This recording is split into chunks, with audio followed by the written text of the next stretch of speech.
அரண்மனையில யார் என்ன சொன்னாலும் மணிகண்டன் தான் தனக்கு அப்புறம் ஆட்சிக்கு வரணும் அப்படின்னு மன்னர் சொன்னதோட போன எபிசோடு முடிச்சிருந்தோம். இன்னைக்கு எபிசோட்ல மணிகண்டனும் முருகனும் உட்காந்து பேசிட்டு இருக்காங்க. அங்க முருகன் சொல்லாரு, எல்லாமே சரியா இருந்தாலும் விதி ஒத்துழைக்கல அப்படின்னா பிரச்சனை தான். எவ்வளவு பெரிய படிப்புகள்லாம் படிச்சிருந்தாலும் எவ்வளவு ஞானவானாக இருந்தாலும் தோன்றக்கூடிய நேரத்துல சரியான விஷயங்கள் தோன்றல அப்படின்னா அதனால என்ன பிரயோஜனம்? அந்த மாதிரி மனசுல தோன்றதும் தோணாம இருக்கிறதும் கூட விதி கையில தான் இருக்கு. விதி ஒத்துழைக்கல அப்படின்னா எதுவுமே நடக்காது அப்படின்னு சொல்லிட்டு இருக்க மணிகண்டனும், உங்களோட இந்த அறிவும் ஞானமும் உங்களுக்கு எங்கிருந்து கிடைச்சது அப்படின்னு கேட்கவும், விதி தானே நமக்கு இந்த மாதிரி ஞானத்தையும் கொடுக்குது. நம்ம எல்லாத்துக்கும் மேலா நினைக்கிறோம் இல்லையா ஒரு சக்தி, அதுதான் விதி. இதை மாத்திர சக்தி யாருக்குமே கிடையாது. அனுபவிக்கணும்னு இருந்தா அனுபவிச்சுதான் ஆகணும், இல்லைன்னா இல்லதான். தாமரை மேல இருக்கக்கூடிய தண்ணீர் துளி மாதிரி தான் வாழ்க்கையும். ஒண்ணுக்கு ஒண்ணு சம்மந்தம் இருக்கா அப்படின்னா இருக்குதான், இல்லைன்னா இல்லை. அது மாதிரிதான் வாழ்க்கையில இருக்கிற சோகமும் சுகமும் அப்படின்னு சொன்னதும் மணிகண்டனும், நீங்க எல்லாம் தெரிஞ்ச ஞானத்தோட மூர்த்தியாச்சு, இப்படி ஒரு குரு எனக்கு கிடைச்சது ரொம்ப பெரிய பாக்கியம். மாதா பிதா குருன்னு தானே சொல்லியிருக்காங்க.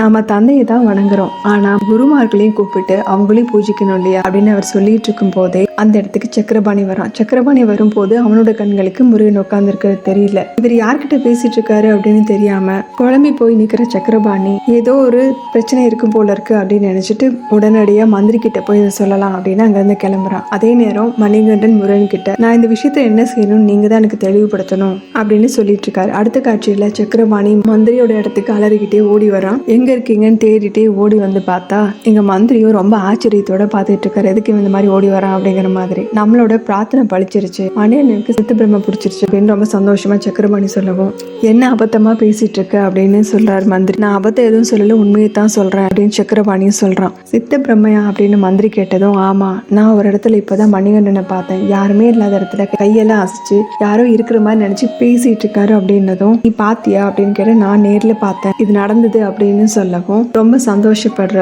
மந்திரியோ, நம்மளோட பாக்கியம் இந்த மாதிரி ஒரு ரூபத்துல வருமா, அப்படி நடந்தா அது ஈஸ்வரனோட கருணையினாலதான் அப்படின்னு சொல்லவும், ஆமா நடந்துருச்சு அப்படின்னு சொல்லிட்டு ரெண்டு பேருமே போய் பார்க்கலாம், ரொம்ப நேரம் ஆக்காதீங்க, உடனடியா போய் பார்த்தே ஆகணும், வாங்க வாங்கன்னு கூப்பிட்டுட்டே இருக்கிறான் சக்கரபாணி. இவங்க ரெண்டு பேரும் அந்த இடத்துக்கு போறாங்க.